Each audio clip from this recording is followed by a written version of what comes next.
Yeah. So basically, the larger scope over here, what I first want to address about the Darwin's Nightmare, it's basically a story that addresses and explores more about the gun trade that takes place under the that happens under the wraps, conducted by the Russian pilots, and how they transport guns into Africa and then fly fish back to Europe.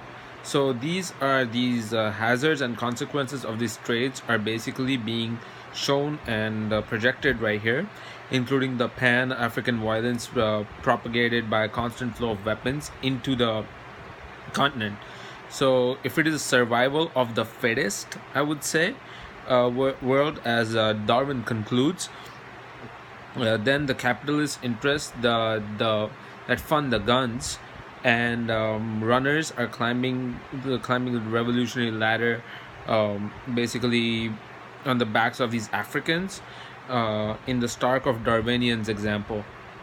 So, much like the foreseeable extinction of Lake Victoria, Perch, and death of the Lake Victoria itself, the Africans are in a big jeopardy over here. Their lives are being jeopardized, even as they survive in the only ways that they know of. So, another documentary effect of fishing in Nile Perch, Tanzania's Lake Victoria, the predatory fish which are wiped out of the native places and sold in Europe's supermarkets, while starving Tanzanian families have to make down with the leftovers.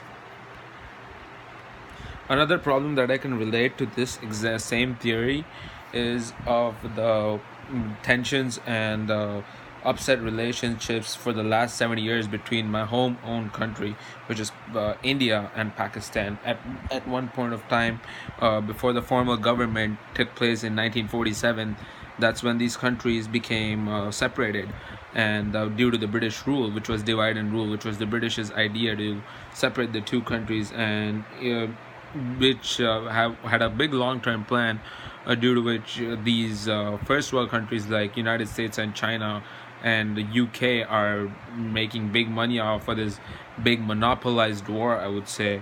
They supply these weapons to these Indian army, as well as the Pakistani, or in general a lot of places around the world. As we know, CIA was at one point in time the creator of these uh,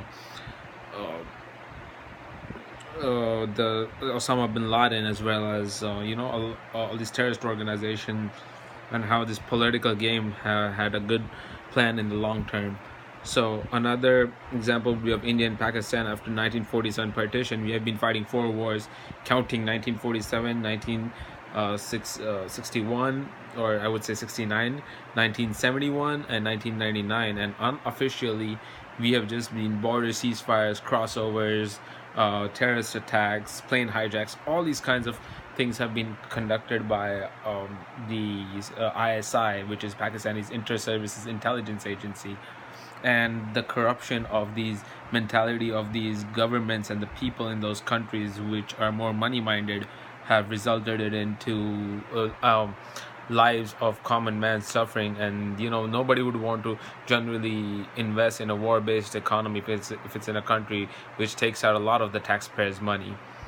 So Darwin's theory here we can relate is how this political army and the politics in the upper 2% of this government has resulted into loss of these innocent soldiers' lives, the economies, and it affects every other economy. So that's how I can relate it to. Thank you.